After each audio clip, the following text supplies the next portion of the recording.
तो जय हिंद। कैसे हैं आप सभी? हम आशा करते हैं आप सभी अच्छे होंगे, स्वस्थ होंगे और मस्त होंगे। तो आइए आज के क्लास में हम लोग पढ़ने वाले हैं क्लास 10th का बायोलॉजी। बायोलॉजी का एक सेक्शन बड़े प्यारा सेक्शन होता है जिसका नाम होता है रिप्रोडक्शन। आप सभी जानते हैं रिप्रोडक्शन क्या है और रिप्रोडक्शन किसको पढ़ना नहीं मजा आता है? सभी को मजा आता है पढ़ना, ठीक है। जन्म के बारे में जानना हर इंसान का स्वभाव, हर इंसान का वो हक है कि हर इंसान जन्म के बारे में जाने, ठीक है, रिप्रोडक्शन के बारे में जाने। तो मैं इस वीडियो में आप सभी को बताऊंगा कि जन्म किसे कहा जाता है और जन्म करना क्यों जरूरी होता है और जन्म को कितने भागों में बांटा गया है। आखिर जन्म की क्रिया नहीं होगी तो हमारे समाज को क्या प्रभाव पड़ेगा। इस वीडियो में ये सारी चीजें मैं इसी वीडियो में आपके साथ बताऊंगा। तो अंत तक बने रहिएगा और बढ़िया से देखिएगा। अगर चैनल पर नए हो तो चैनल को सब्सक्राइब कर लीजिएगा और बेल आइकन दबाना मत भूलिएगा। तो चलिए इसी के साथ हम लोग क्या करते हैं, क्लास को स्टार्ट करते हैं। चलिए, यहां पर मैंने डाला है ऊपर जन्म। देखिए, ये जो है क्लास 10th के बायोलॉजी का भी एक टर्म में आता है, क्लास 8 में भी मिलता है आपको और क्लास 12th में 11th 12th में भी आपको मिलेगा जन्म के बारे में, ठीक है। और कंपटीशन के लाइन में भी जन्म के बारे में जानने को मिलता है। तो सबसे पहले जान ले कि जनन, जनन को इंग्लिश में हम लोग क्या कहते हैं, जनन को हम लोग इंग्लिश में क्या कहते हैं पैरों, जनन को इंग्लिश में हम लोग कहते हैं रिप्रोडक्शन। जनन को इंग्लिश में हम लोग क्या कहते हैं, रिप्रोडक्शन कहा जाता है, ठीक है। और जनन का जो दूसरा नाम होता है ना, जनन का जो दूसरा नाम होता है वो होता है प्रजनन। जनन को हम दूसरे के नाम से जानते हैं, उसका नाम क्या है, प्रजनन कहा जाता है, ठीक है। चलिए, अब आपसे कोई पूछेगा कि जन्म किसे कहा जाता है, तो देखिए मानव के ये हमारा संसार है, पृथ्वी है, इस पर हर तरह के लोग रहते हैं और अपनी अपनी परिभाषा ही परिभाषित करते हैं जन्म को लेकर के। तो मैं भी यहाँ पे एक परिभाषा लेकर आया हूं, जिस परिभाषा में आपको एक अच्छी से परिभाषा मिलेगी और अच्छे से समझ आ जाएगा आपको। देखिए, जिस प्रक्रिया के द्वारा जीव अपने जैसे संतान की उत्पत्ति करते हैं उसे हम जनन कहते हैं, कहा जाता है। यहाँ पर कहते लगा लीजिए, कहते हैं, ठीक है। उसे हम जनन कहते हैं या कहा जाता है, उसे हम लोग जनन कहते हैं, ठीक है। मतलब कि जिस प्रक्रिया के द्वारा जीव अपने ऐसे संतान की उत्पत्ति करेगा उसे हम जनन कहते हैं। उस क्रिया को हम लोग क्या कहते हैं, जनन की क्रिया कहा जाता है। अगर हमारा जनन की क्रिया नहीं हुआ होता तो शायद आज हम इस धरती पर नहीं आए होते, ठीक है। और मानव समाज के एक पीढ़ी से दूसरी पीढ़ी बढ़ने के पीछे किसका कारण है, तो उसका मुख्य कारण है जनन। अगर जनन की क्रिया ना हो हमारे शरीर में तो समझिए कि हम निरर्थक है, हमारी आने वाली पीढ़ी का जन्म नहीं दे सकते हैं, ठीक है। जनसंख्या की वृद्धि नहीं कर सकते हैं। तो यहां पर इसको हम बड़े विस्तार से समझेंगे अगले टॉपिक में। देखिए, अगला टॉपिक दिया गया है, इससे पहले थोड़ा सा जान लीजिए जन्म के बारे में। थोड़ा सा मैं आपको जन्म के बारे में बता दूं अपने ढंग से, तो ध्यान दीजिएगा आप लोग। देखिएगा, हाई एगो लड़का है, हाई गोलू मोलू एक लड़का है, ठीक है। ये प्यारा सा गोलू मोलू एक लड़का है, ठीक है। लड़का है ये गोलू मोलू एक लड़का है। ये आपका गोलू मोलू आपका क्या है, एक लड़का है, ठीक है। ये बेचारा गोलू मोलू आपका एक लड़का है। देख लीजिए, गोलू मोलू हमारा क्या है, छोटा सा प्यारा सा लड़का है। अभी इसकी उम्र हो रही है 8 साल, ठीक है। इसकी उम्र बेचारे की कितनी हो रही है, 8 साल हो रही है, ठीक है। और इस बेचारे की उम्र जब एक शादी के एज हो जाती है, मान लीजिए शादी करने की उम्र हो गई, शादी करने की उम्र हो गई और उस उम्र में इस लल्लू राम की शादी करा देती है किसी लड़की से। इस लल्लू राम की शादी हो जाती है किसी लड़की से। मान लीजिए यहाँ पर कोई लड़की है, ठीक है। यहाँ पर कोई लड़की है, लड़की हो गई। लड़की का भी चित्र हम बना देते हैं, देख लीजिए। ये हम लोग की लड़की हो गई, ये हम लोग की लड़की हो गई, ठीक है। ये हम लोग की लड़की हो गई, ये हम लोग की लड़की के फोटो हो गया। देख लीजिए, मजाक के लिए मैंने बनाया, इसको सीरियसली मत लीजिएगा, ठीक है। अब यहाँ पे ये लड़की का हाथ हो गया, ये भी इसका हाथ हो गया, ये इसके पैर हो गए, ठीक है। और ये भी इसके क्या हो गए, पैर हो गए। ये आपकी लड़की है, ठीक है। तो इस लल्लू राम की शादी लड़की से हो जाती है, ठीक है। शादी हो जाती है, शादी हो गई भाई, इस लड़के की शादी हो गई। और ये अपने माँ बाप का एक लौता लड़का था। ये माँ बाप का क्या था, एक लौता लड़का था, एक लौता लड़का था, एक लौता क्या था, लड़का था, ठीक है। ये अपने माँ बाप का एक लौता लड़का था, याद रखिएगा, अपने माँ बाप का क्या था, एक लौता लड़का था, ठीक है। अब आपको बता दें हम कि इस जब लल्लू राम की शादी हुई थी इस लड़की के साथ और शादी के बाद ये इकलौता लड़का था, तो एक समय आता है, बोलते हैं ना कि बाल बच्चे होते हैं शादी होने के बाद। तो उस उम्र में क्या हुआ, इसका कोई लड़का नहीं हुआ। मान लीजिए इसका कोई लड़का उड़का या लड़की कोई जन्म नहीं ली, इसके शरीर से मतलब इनका कोई भी वंशज नहीं हो पाया, मतलब इनके खानदान में कोई भी चिराग नहीं जन्म लिया, ठीक है। इनके बच्चा जन्म नहीं लिया। तो आप उस लड़की को क्या समझेंगे, बांझ समझेंगे। उस लड़की को बोलेंगे कि वो लड़की में दोष है, कुछ भी है, घर के लोग यही कहेंगे। फिर भी कभी लड़के पर सवाल नहीं उठती है, क्या आप जानते हैं साइंस में कहा गया है कि सिर्फ लड़की में दोष नहीं होता है जिसके कारण बच्चा नहीं होता है, बच्चा नहीं होने के पीछे भी पुरुषों में भी हाथ होता है। ठीक है, पुरुष का भी इसमें सबसे बड़ा अहम रोल होता है। आप सबको पता होगा, बायोलॉजी का जो फैक्ट पढ़ेंगे वहां पे पता चल जाएगा कि क्यों एक पुरुष और महिला का ही संयोग से एक बच्चे का जन्म होता है। और उसमें पुरुष का, याद रखिएगा, अगर एक लड़का होगा या लड़की होगा, इसकी जानकारी का सारा श्रेय किस पर रहता है? पुरुष पर होता है। पुरुष ही निर्भर करते हैं कि लड़की होगी कि लड़का होगा। लेकिन हम लोग किसको दोष देते हैं? हम लड़कियों को दोष देते हैं, महिलाओं को दोष देते हैं कि लड़की बांझ है, लड़की ने, लड़का चाहते थे लड़की को जन्म दे दिया, लड़की चाहते थे तो लड़का को जन्म दे दिया। हम लड़कियों पर तरह तरह के विभेद उठा देते हैं, महिलाओं को उठा देते हैं, लेकिन कभी उस पुरुष को नहीं देखते हैं कि उस पुरुष की क्या गलती है। तो सारा खेल पुरुष का होता है, स्त्री का इसमें कोई खेल नहीं होता, बस वो कठपुतली खिलौने की भांति होती है। याद रखिएगा, जो सारा खेल खेलने का कार्य होता है, बायोलॉजी के फैक्ट में बताया गया कि सारा पुरुष के ही पास होता है। देन अब मैं बताऊंगा कैसे। अब इस लल्लू राम की जो शादी हुई थी इस लड़की के साथ, हो गई भाई, अब शादी हो गई तो इसका क्या कहा जाता है? 8 साल हो गया, 10 साल हो गया, अभी तक कोई बच्चा नहीं हुआ। तो बताइए, जब एक समय होगा ये मर जाएंगे, ये मर जाएंगे, ये मर जाएंगे, तो क्या इनके खानदान में कोई बच्चा बचेगा? क्या इनका खानदान चलेगा? अब आगे की इनकी चिराग चलेगा, इनका वंशज चलेगा? अब आगे नहीं चलेगा। अब इनकी वंशज की कहानी क्या हो गई? खत्म खत्म खत्म, क्योंकि इनका कोई खानदान में एक भी बच्चा नहीं हुआ। ठीक है, तो ये होता है संतान की उत्पत्ति। मतलब जनन हम क्यों करते हैं? जनन की क्रिया इसलिए करते हैं कि अपने जैसा संतान की उत्पत्ति कर दे। अब मुर्गी एक अंडा क्यों देती है? मुर्गी अंडा देती है जैसे अपने जैसा संतान की उत्पत्ति करती है। हमारे माँ बाप हम जैसे बच्चों को जन्म देते हैं। क्यों जन्म देते हैं? क्योंकि हम उनके पीढ़ी को आगे तक ले जाके बढ़ाए। अब हम आने वाली पीढ़ी को बढ़ाने में श्रेय मदद करेंगे। तो यानी अगर एक शेर है और शेर या हिरन है और अपने आने वाली पीढ़ी को वृद्धि नहीं करेंगे, तो फिर आने वाला पीढ़ी का पता कैसे चलेगा? हमें नहीं समझ पाए। ध्यान से समझिए कहने का मतलब क्या है। कहने का मतलब मेरा ये यहाँ पर तात्पर्य है कि मान लीजिए लड़का जो था, ये लड़का जो था आपका बॉय जो था, ठीक है, एक समय के बाद इसका डेथ हो जाता, लड़की का भी कहानी खत्म होता, कोई संतान नहीं होता। तो बताइए इनका खानदान कब वो आगे तक जा पाता? नहीं जा पाता खानदान। अब क्यों नहीं जाता? क्योंकि इनके खानदान में कोई चिराग नहीं बचा है, कोई नहीं बचा है। तो देखिए, जनन का मतलब होता है ना, जनन का रियल मतलब होता है रिप्रोडक्शन का मतलब होता है, रिप्रोडक्शन का मतलब होता है, रिप्रोडक्शन इंग्लिश में कहा जाता है, उसका मतलब होता है कि वैसी क्रिया, जिस क्रिया के द्वारा जब कोई जीव अपने ऐसा संतान की उत्पत्ति करता है या संतति को जन्म देता है, तो उस प्रोसेस को ही हम लोग क्या कहते हैं? जनन कहते हैं। अगर एक मुर्गी है या आपका एक मुर्गी है और वो अंडा को जन्म देती है, अंडा जन्म देती है, तो उस अंडे से चूजा बनेगा, चूजा से क्या निकलेंगे?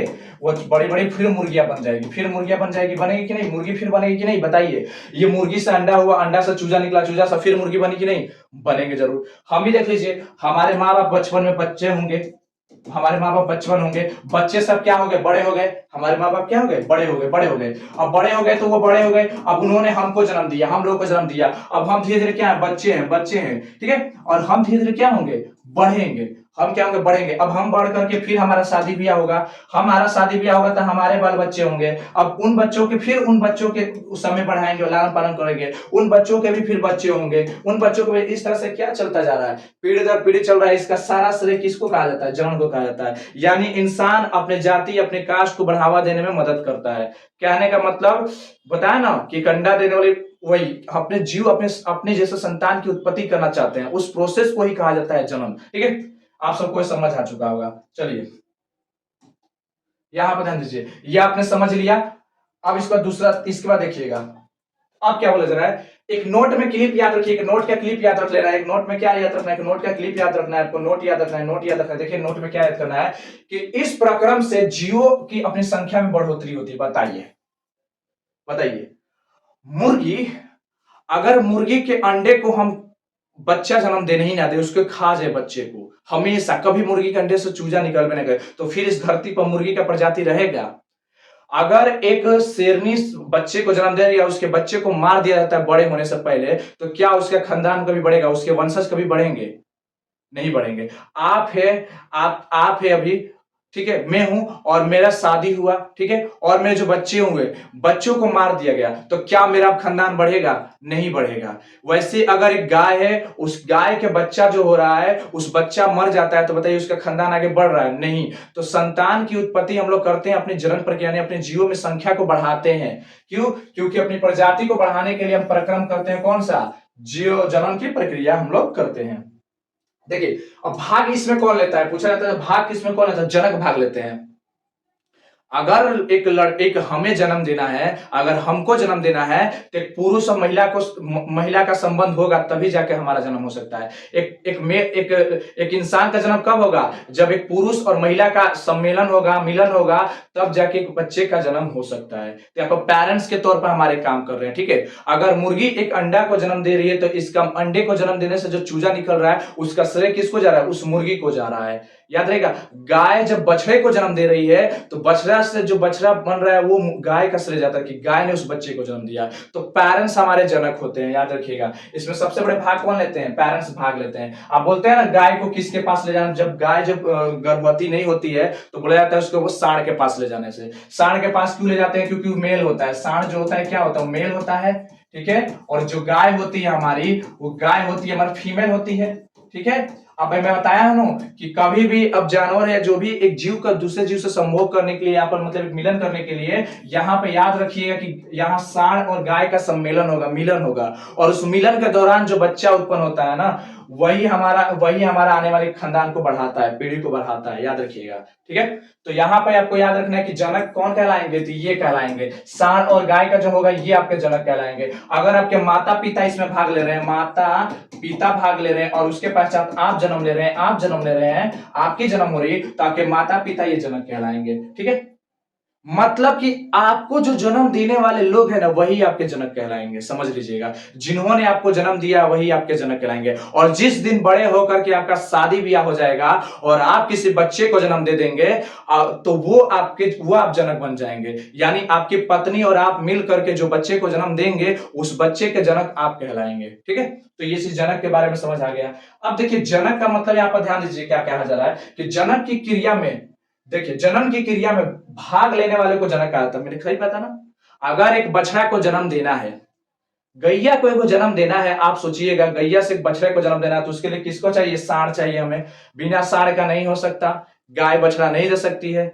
और एक लड़की का बच्चा कब हो सकता है, एक लड़की के पेट से बच्चा कब होता है, तब हो सकता है जब उसके साथ मेल का संभोग हो, यानी मेल का संबंध हो। बिना मेल के संबंध से कभी भी स्त्री से, पेट से या कभी भी बच्चा नहीं हो सकता है, ठीक है। यहाँ ये साइंटिफिक कहा गया है, ठीक है। बायोलॉजी का फैक्ट है, हम लोग को जानकर अच्छे से जानना चाहिए, क्योंकि हर एक चीज को ज्ञान होना चाहिए कि जो हम मान लीजिए हम ही जन्म लिए हैं, तो माँ बाप के देन से जन्म लिया, ना कि पापा ने जन्म दिया, ना कि केवल माँ ने दिया, दोनों ने मिलकर मुझे जन्म दिया है, याद रखिएगा। तो वो मेरे जनक कहलाएंगे। और जनन की क्रिया में जो भाग लेते हैं ना भाई, वही कहलाते हैं जनक कहलाते हैं। याद रहेगा आप सभी को। चलिए आगे जानेंगे हम लोग। संतान या संतति किसे कहते हैं, जनन की क्रिया के फलस्वरूप जिसका जन्म या निर्माण होता है उसे संतान या संतति कहते हैं। जैसे हमारे माँ बाप ने मिल करके हमको जन्म दिया, तो हम संतान कहलाएंगे, हमारे माता पिता क्या कहलाएंगे, जनक कहलाएंगे। जैसे कि मैं आपको चित्र में बता दूं, एक चित्र में बनाने जा रहा हूं, मजाक की बात नहीं है, थोड़े से हंस सकते हैं आप लोग चाहे तो, देख लीजिएगा। यहाँ पर एक मैं चित्र बना रहा हूं, ठीक है। ये मैंने एक चित्र बनाया, ठीक है। ये बेचारा हंसता हुआ इंसान का चित्र है, ठीक है, ध्यान दीजिएगा।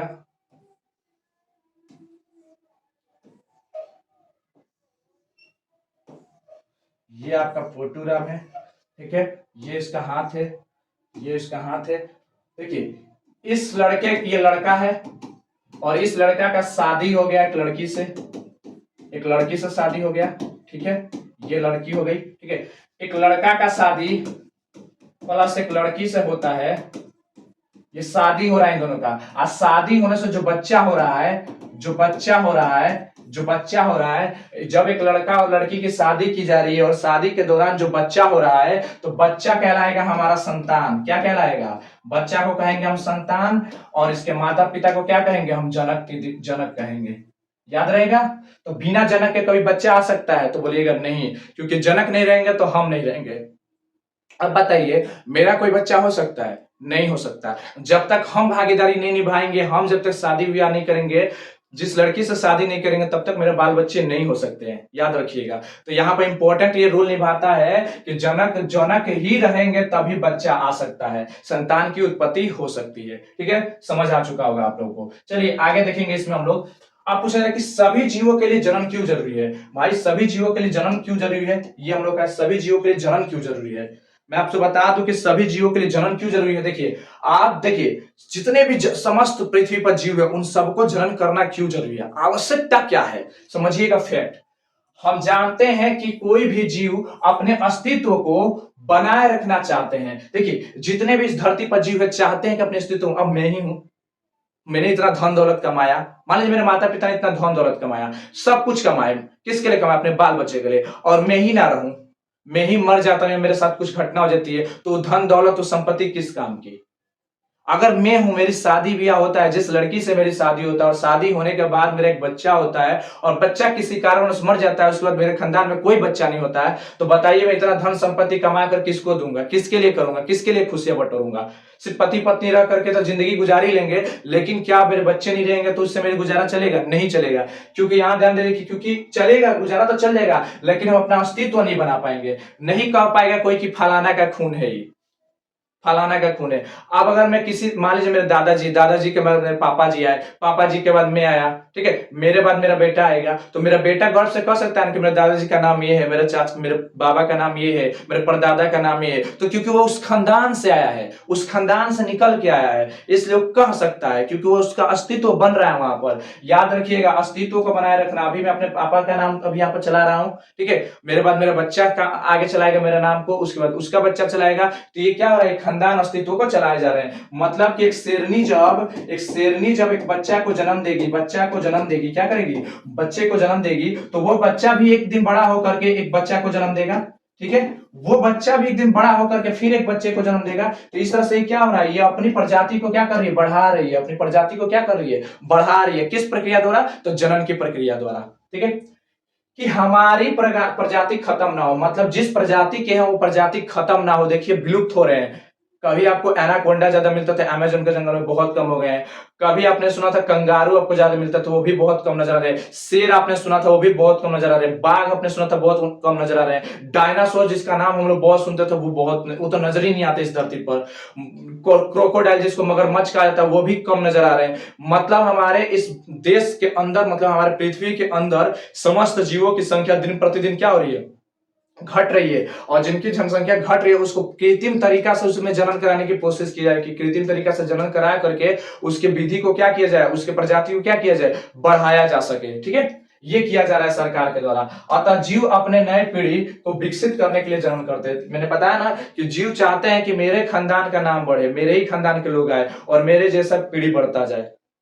अब जरूरी नहीं है जनन, जनन का मतलब ये मतलब, एक और बात आप लोग ध्यान लीजिएगा, यहाँ पर आप लोगों का दिमाग काम नहीं कर रहा होगा थोड़ा सा, कि जनन मान लीजिए कि जन्म मान लीजिए एक पुरुष है, ठीक है, पुरुष है, ठीक है, इस पुरुष से जो पुरुष की शादी स्त्री से हुई है, ठीक है, पुरुष की शादी स्त्री से हुई है, तो इन दोनों का जो बच्चा होगा ना, इन दोनों का बच्चा होगा वो इंसानी होगा, वो आपका इंसानी होगा। याद रखिएगा, वो भी इंसान होगा, ना कि वो जानवर पैदा होगा, ना कि जानवर पैदा होगा। याद रहेगा ना, इंसान का बच्चा इंसानी जन्म लेगा, गाय का बच्चा बछड़ा ही जन्म लेगा, ठीक है ना, बकरी का बच्चा बकरी ही जन्म लेगी, मुर्गी का बच्चा अंडा ही जन्म लेगी, चूजा ही जन्म लेगी।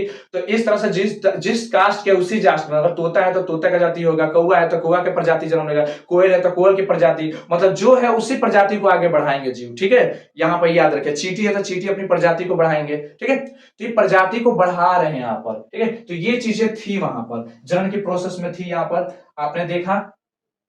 आइए अब हम ये जानेंगे कि जनन को आखिर कितने भागों में बांटा गया है। रिप्रोडक्शन की क्रिया को, टाइप्स ऑफ रिप्रोडक्शन की क्रिया को हमने कितने भागों में बांटा है, तो जी हाँ, देख लीजिए, दो भागों में बांटा है। एक बांटा है हमने, देख लीजिए, टाइप्स ऑफ टू, एक बांटा अलैंगिक जनन और एक बांटा हमने किसमें, लैंगिक जनन। एक अलैंगिक जनन और एक आपका लैंगिक जनन। मैं बहुत जल्द इस पर भी वीडियो बना दूंगा। इसको बोलता है असेक्सुअल रिप्रोडक्शन, इसको बोलता है सेक्सुअल रिप्रोडक्शन।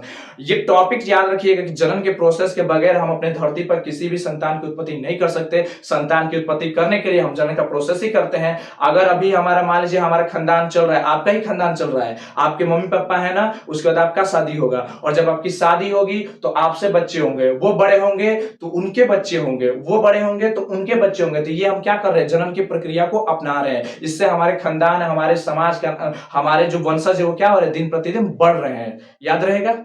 लेकिन भारत सरकार ने क्या कर दिया है कि हम दो हमारे दो, इस तरह का नाता लगा दिया है कि हम दो हमारे दो, मतलब पति पत्नी और उनके एक लड़का एक लड़की, यही बच्चे होने चाहिए, 2 बच्चे होना चाहिए, ज्यादा नहीं होना चाहिए। क्यों? क्योंकि जनसंख्या बढ़ेगी तो आवश्यकता बढ़ेगी तो आज बेरोजगारी का मामला आप लोग जानते ही हैं कितना बढ़ रहा है। तो जनसंख्या पर याद रखिएगा, जन्म का जो प्रकार है 2 टाइप से दिखाया गया है, अलैंगिक और एक लैंगिक। बहुत पीछे किसका मुख्य कारण होता है। तो मिलते हैं फिर से एक नए वीडियो का साथ, तब तक के लिए जय हिंद जय भारत।